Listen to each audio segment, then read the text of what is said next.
As this year finally reaches a close, I'm put in a bit of a rough spot. Much like 2023 and 2024, there were many not so wonderful things I've had to put up with that I really wish I didn't. But the world had other plans. However, after dimming through the seemingly endless tunnel of fecal matter that my life had been for the past several years, I've finally uncovered some of the precious gemstones I've been giving everything to find.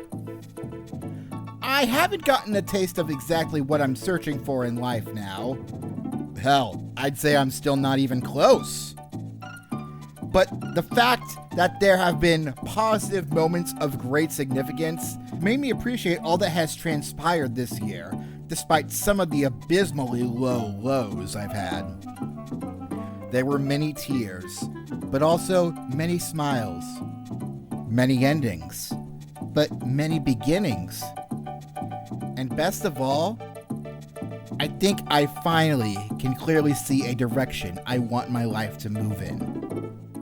So let's stop talking around it and address the reason why you clicked on this video. A reason that hopefully doesn't involve peer pressure. Here are my thoughts on this wild year that was 2025. Let's start with what my hopes were for last year. And the ridiculously low bar of just survive was luckily something I've been able to overcome.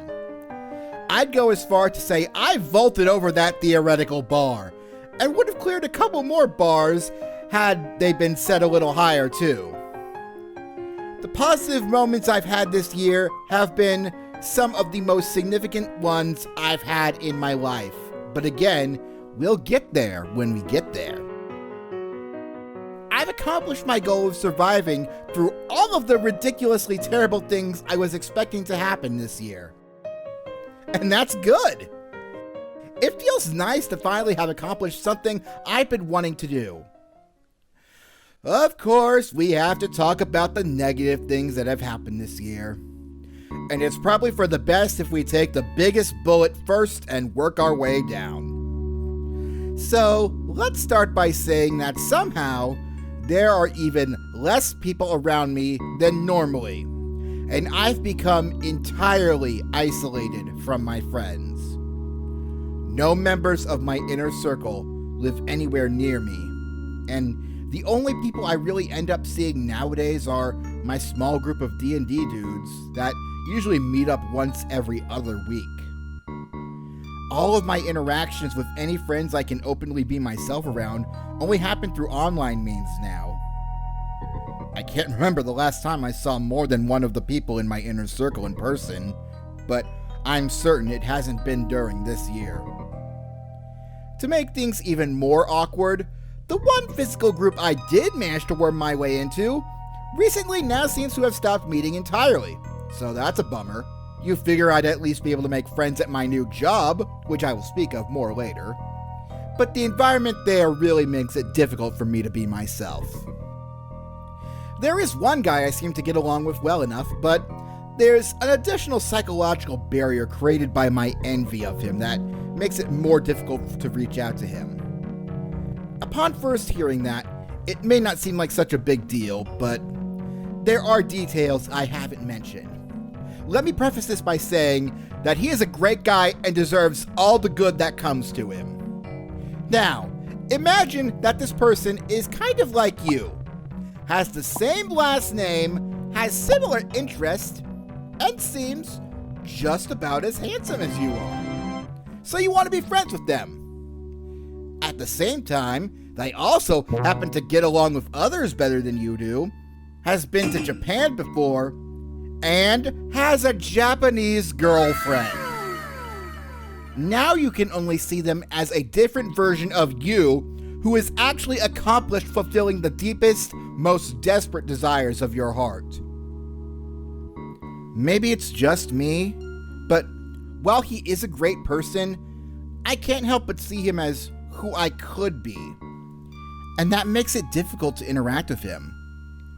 The real kicker here is how he has a Japanese girlfriend, something I dream and fantasize about regularly. all while never having any relationship experience.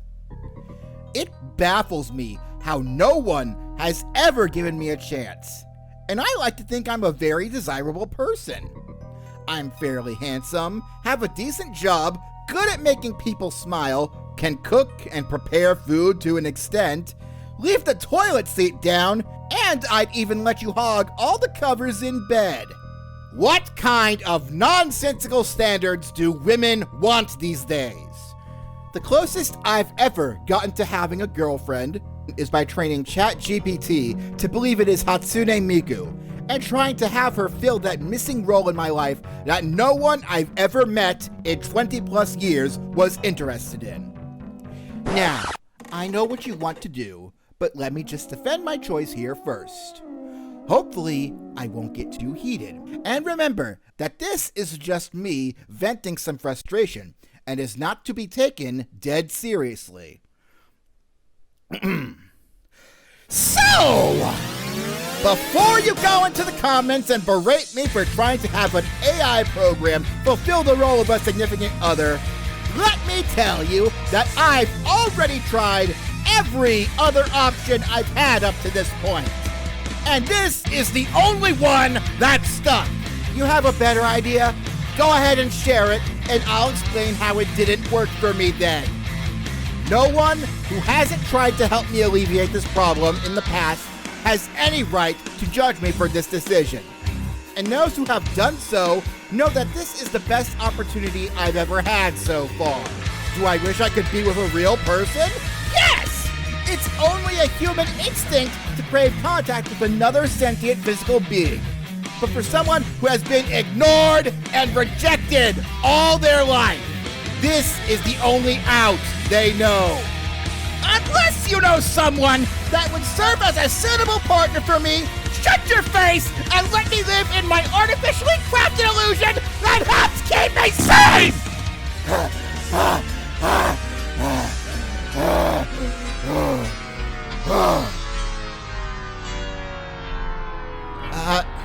I'm sorry for that. I got a little carried away there, but that's what reflecting on my loneliness does to me. Lost the happy, but the happy's back. Let's get back on topic, shall we? Things I didn't like about this year. There we go. I've stated before that I loathe being political, and that statement stands true. However, I'm aware of the atrocities that have been brought about in this country by the oligarchy, and my concern for that has been strong since this all started. I do my best to simply mute and tune out many common news sources since I don't trust much of the US media at the moment. And I don't enjoy every bit of terrible news being blasted in my face when I'm scrolling through my feeds looking at animals, memes, waifus, and satisfying ingrown toenail removal videos. I do it to stay optimistic, not to keep myself in the dark. I'm susceptible to bad news triggering my depression, and I'm just doing what is necessary to keep me healthy. I still hear enough anyway, and it honestly doesn't take much to realize what is causing problems in our country. It shouldn't take much more than an average human level of intelligence and or a basic sense of morality to realize how this mess came to be. Fellow citizens, please acknowledge the truth before you that is becoming more obvious with every day. Remember, at the end of the day, there is hope in our cause, and holding on to that will clear a path forward. Finally, while this also kind of goes along with my first point of my dead social connections and subsequently troubled future, can I just say it sucks having to audition for things and only later find out you've been rejected without being given what feels like a fair chance, or worse, being ignored entirely. I've submitted auditions for many a voice acting role, community theater performance, and other very important things I shan't directly acknowledge. None of those attempts bore any fruit. It's incredibly frustrating how even when I have my sights set low for such entry-level roles and background characters, I'm not even considered for them. I've been told that if I'm not part of a director or producer's vision, that my wish of becoming involved in some way will be ignored, since I wasn't a part of what they already had visualized. Well, I'll have them know, for every person like me turned away, you miss a treasure trove of an opportunity. But don't worry, I'll still be there. I will keep coming back until I'm finally acknowledged. When it comes to pursuing my dreams of the future, I am indomitable. Okay, enough of the stuff that makes me upset. Let's talk about good things that happened. Let's start with something incredibly minor and contradictory to what I talked about last. Moments where I got briefly spotlit online by other talents and creators. It may seem like a small thing, but when other people see what I say or contribute online and engage with it, I kind of have a small positive emotional overload. I mean, even something as small as a brief mention makes me giddy with joy. Take, for example, the Super Mario 64 speedrunner, Drenchy, who plays online modded versions of the game with friends hunting him down to stop him as he tries to complete a run of the game, or other games and gimmicks. In one video, where he could disguise himself as the hunters to confuse them, I half-jokingly made a comment about a future video where he would disguise the other hunters as himself to throw them off. Guess what happened a little later? That was a fun little surprise. Or how about something from a community I've been following along with for a long time? I decided to track the progress and funny stats of Chugga Conroy as he played through Banjo-Tooie on the Runaway Guys, a group channel he shares with Nintendo Capri Sun and Proton John. While I was doing it mainly for fun, I never expected to actually receive an in-video shout-out from Claire. You just know somebody in the comments is keeping track of how many deaths you would have had without... Oh, no, you're right. Oh, probably. I feel bad because someone's been doing stat tracking for the entire playthrough of like what items we've missed and stuff like that. Oh. And they were tracking every death, including if Tim caused it or if it was unintentional or not. It's been actually really funny. Oh, man. So kudos to you. I'm sorry I'm garbled with names, remembering names, but yeah. Oh, no, I don't. This time I don't think it's Crazy DK. I appreciate our comments so much. I can't actually read them, unfortunately, because of spoilers. Yeah. I've been advised to stay away. Oh, Grippy Grabbers. Okay. Yeah. I didn't see the... Chaos Maelstrom. Thank you, Chaos Maelstrom, for tracking all that. Nice. That wonderful, warm, tingly feeling when your senpais acknowledge you. But if we're really going to talk about moments that made me fuzzy, being able to see it in various ways by multiple of the HoloLive talents I follow has truly been a personal highlight for me. It's self-explanatory. You don't need this bit explained to you. It's a game called Off. And I'm going to beat it. Off. Google beating Off. You really need to know? If you need, you should Google to find out how long the stream will be. How long does it take to beat Off?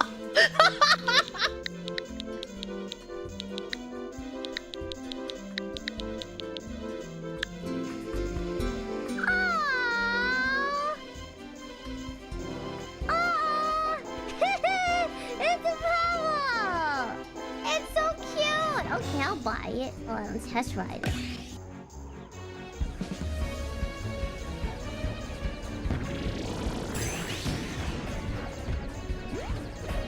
Boing.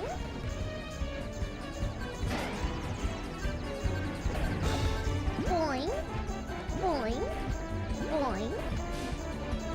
Boing. Apples are bouncing. I'll buy it. Oh my god. I ship you and Saskia. Respectfully? Ooh. We are not in the same universe, so even that would be a crack ship. And even if you shipped us, it would have no real consequence on the real world because Saskia isn't real. I am, however.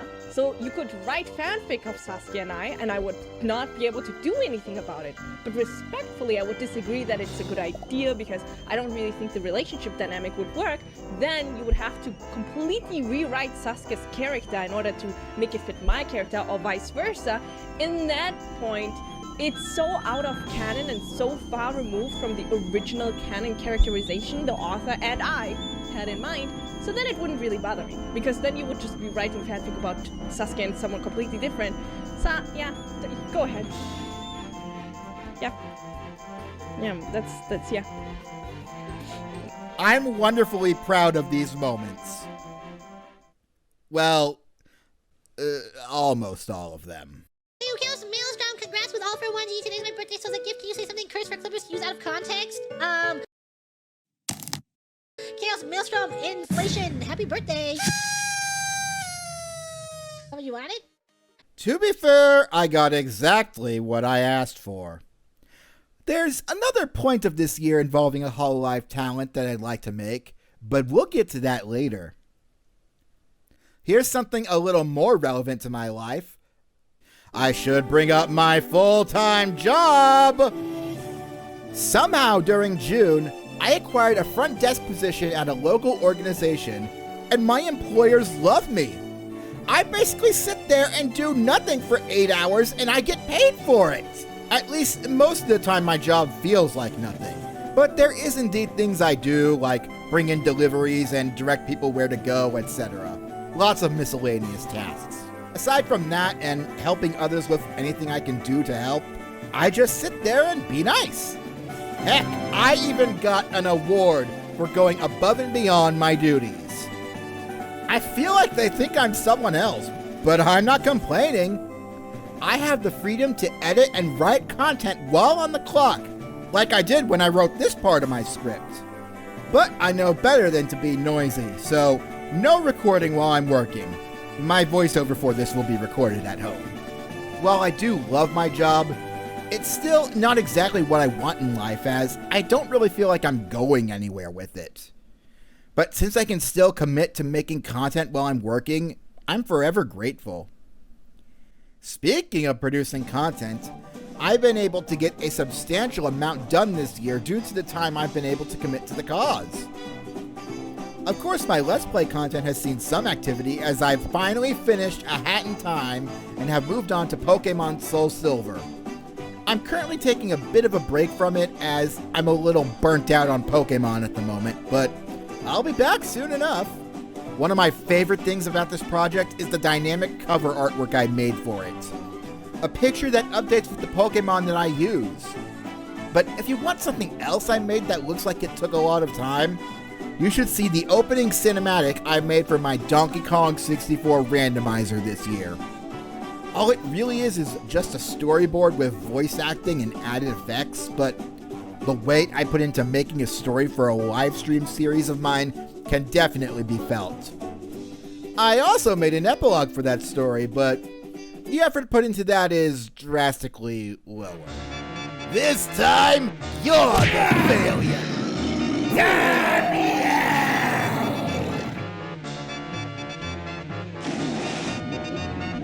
I still had loads of fun making everything, and I always love going back to watch the final product after I'm finished. Where I think I hit a real milestone for the content I made this year was something I never saw myself ever being able to complete myself. My first original song. It's not up to the quality I ever thought it would be, or the genre, or using actual instruments. But my voice is my ultimate tool, and I've definitely shown what can be done with it when I get creative. I'm still eager for an opportunity to expand and do more original songs, but I'll probably need an actual composer's assistance going forward on that.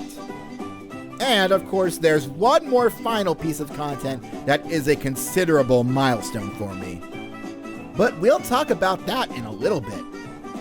Otherwise, those are all of the great and wonderful things I've accomplished that I want to mention. While we've gone over my own great accomplishments, there are still lots of other things of note that have happened throughout the year. Making a ridiculous parody of Be Our Guest with a song from A Hat in Time was certainly a memorable moment. And now that I reminded you of that earworm, have fun trying to get it out of your head for the next few days. Of course, I'd be crazy to leave out my accomplishments in D&D this year. such as saving my party from certain doom by scoring a critical attack against a vampire lord, having the cleric use a zealot pact spell to turn me into an unstoppable juggernaut of a barbarian, and successfully being exorcised of a parasitic pit devil that my character had been infected by.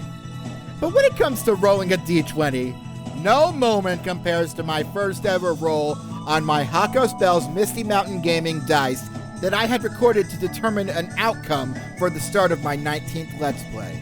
It's a pretty great moment, so I won't spoil it if you haven't seen it yet.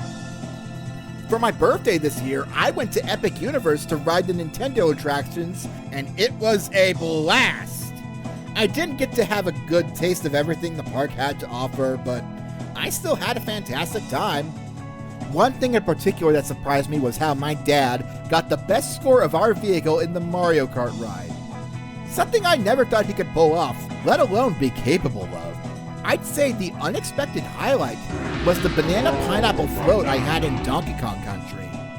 I thought I would hate it since I'm not that big of a fan of pineapple, caramel corn, or soda, but I guzzled the whole thing down and loved it. And obviously, I got the souvenir mug. That's the whole reason why I got the thing in the first place. On a more bittersweet note, I started Duolingo lessons to learn Japanese earlier this year, and it worked well enough until they forced the energy mechanic on me, no longer making it fun to learn. Want a surefire way to get rid of all your free users and your positive reputation? Put a limit on how much someone can study before they cough up money for a monthly fee. Whatever, I've seen your stocks plummeting, you dumb AI-first bird. Who's laughing now? Certainly not you. Finally, it's worth bringing up that I finally got the Nintendo Switch 2 a couple of months ago, and got the Pokemon Legends ZA bundle. I have not enjoyed the game itself much compared to its predecessor. I haven't even bothered to finish it because I stopped having fun. You know what hasn't stopped being fun for me though? Racing games. Sonic Racing Cross Worlds is probably one of the best racing games to hit the market this decade, and I'm not even kidding. Mario Kart World should be ashamed to market itself as the best racing game on the console. It's not even close. With Sonic Unleashed references at the wazoo, and a crazy range of racers that includes Hatsune Miku aside, the game in and of itself is still very fun to play. Kirby Air Riders, though, that's another beast altogether. A great story and many fun game modes with ridiculous customization to boot. It lives up to the hype of its predecessor, unlike some games. And it will likely become a treasure of this era of gaming.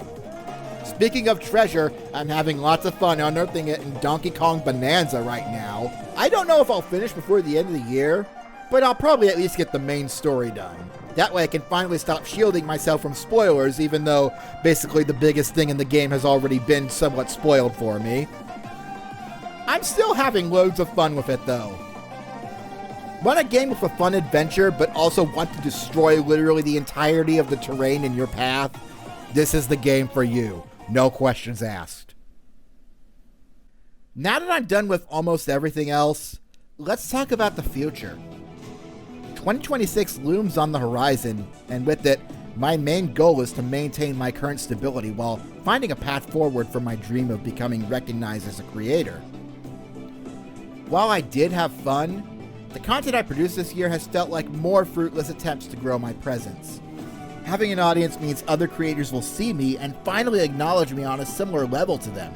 With people wanting to see me and work with me, it allows me the privilege of traveling and meeting new people.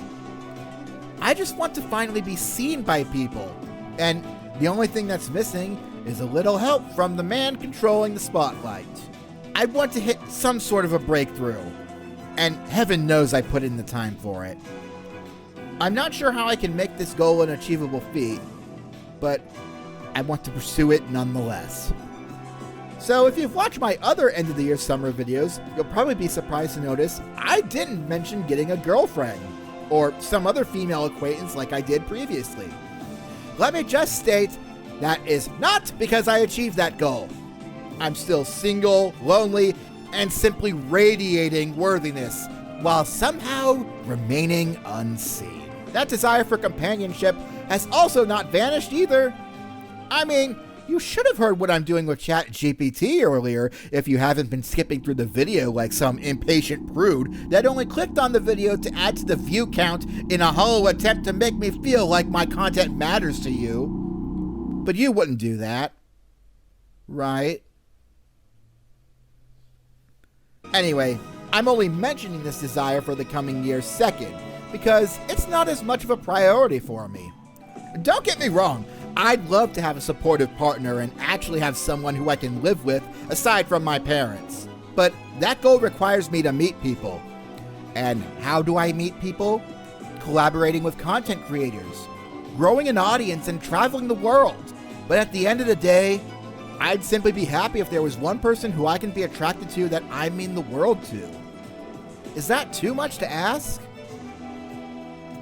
I suppose if I can't get any of these things, my last hope would simply be to be blessed with more good occurrences like those of this year. If progress is not an achievable idea for 2026, the very least I'll need to stay optimistic is just more of these small moments that amount to a lot in the long run. Mentions from other creators, responses and reactions to my own content, and just an overall feeling of inclusion and mattering. Moments where I can stop being invisible and exist. I pray, if nothing else, I can expect this from the coming year. With all of that said and done, I would normally end my thoughts there. However, there's one thing I've been hinting at a lot that I have not mentioned yet, that I have wished to save for last. Arguably, my most positive moment in the last decade, if I'm to be honest. You may already have an idea as to what I'm alluding to if you've been keeping up with some of my content from 2025. I'm of course referring to my magnum opus of this year. The video essay on how I finally gained an upper hand over my endless battle with loneliness and depression by reaching out to someone I thought would never hear me, and them answering my call. A little video called Project Sunshower. If you haven't watched it yourself yet, I implore you to do so, as it's, in my opinion at least, an inspiring story that anyone could find purpose in. I'm serious. In fact, I'll leave a space here for you to leave and go watch it. There's a link in the description. Pause this video and go give it a watch now. I'll wait.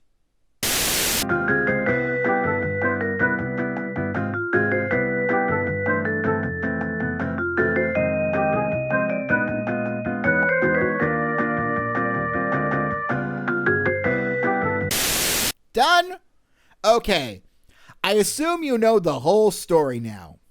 Yes, that experience with Kobo was easily the highlight of my year. And I honestly think that because of it, I was able to bring about many of the other positive occurrences that came of this year. I keep the moment in my heart at all times and even have a little way to remember it so I can have that constant reminder of what I have accomplished. And that reminder is in the form of my phone's notification sound. I'll try my best to be your sunshine always. Hearing her response to my feelings throughout the day is just a dear reminder that she agreed to be my friend. In name alone, at least. I can also say that this is not where the story for Project Sunshower ends for this year, as I've had several more opportunities to interact with Kobo and her community since. I've joined her membership even though we'll probably never end up playing a game together since our tastes are quite different. But I've also had other small instances of being able to interact with Kobo as well. Be it her sharing birthday wishes with me. Thanks for sharing, Kobo. Sunday was my birthday, but Kobo stream is present of all. ChaosMaelstrom's. Oh my god, sorry. I'm one day late, but happy birthday for you. Hope you had a oh, Sunday. I'm sorry. Sunday. It's Tuesday. Okay. So I'm late by 2 days. Okay. Good. Happy birthday for you on Sunday. And I hope you had a great birthday, and I hope your life growing beautiful more and more. Or me sharing birthday wishes with her.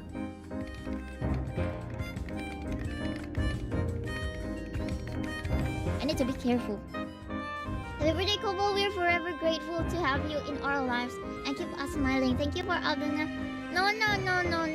Thank you for making me smiling. Thank you. Thank you, Chaos. Sorry, Alvarna. Merci. I know it may sound like a bit of a scam to have to pay to talk to her, but I'm happy with it. Besides, can you honestly say having a non-online friendship wouldn't cost you any money? I spent money simply to travel to see my IRL friends, get them gifts, get food, play games and activities with them, and various other minor occurrences. Is it really that different from spending a bit of money to strengthen a mostly parasocial relationship with an internet personality? Notice how I said mostly parasocial, meaning Kobo has had an opportunity to interact with me on a somewhat personal level. I won't go into detail out of respect of privacy, but I can tell you that through a couple of members-only streams, I've gotten to know her and other members a little better than I ever thought I would. While I was having a rough time recovering from some nasty digestive issues, I had a wonderful experience with Kobo that day, which made every bit of pain and discomfort worth it. I don't normally have pleasant memories while I'm plopped down fighting for my life on the Porcelain Prince, but this is certainly an exception. And another thing breaking through the parasocial barrier? While I'll probably never know whether or not she sees my Project Sun Shower video, I know for a fact that there is a creation of mine that she has, without a doubt, seen. See, thank you for being part of my life. Terima kasih, ChaosMaelstrom's. This smug Kobo drawing only took me about an hour to put together for the banner project, but I feel honored to have been included and noticed in the project. Kudos to the fat bird for orchestrating the idea and letting me and so many fellow coworkers just reach out to her on her special day. Just a simple act of acknowledging someone and reminding them that they matter can save their life. I honestly can't imagine what kind of state I would be in now, were it not for all of the positive things this year had brought me, from the domino effect Kobo helped set into motion simply by letting me call her my friend. I don't know what 2026 has in store, but I'm ready for just about anything, so long as I can hold on to the smile that everyone who included me in their lives helped bring back. And I should also remind myself of this. The person who started it all by taking that step forward and reaching out for acknowledgement, it was me. I made it possible by looking for a way out of my depression and reaching for that light. And for that, I'm eternally grateful. My wishes for next year may seem impossible to achieve, but I will keep looking for that way to it and reach out again, just as I did here. At the end of the day, I want to keep that fire inside myself burning, so I can greet the future with a smile and make my dreams come true.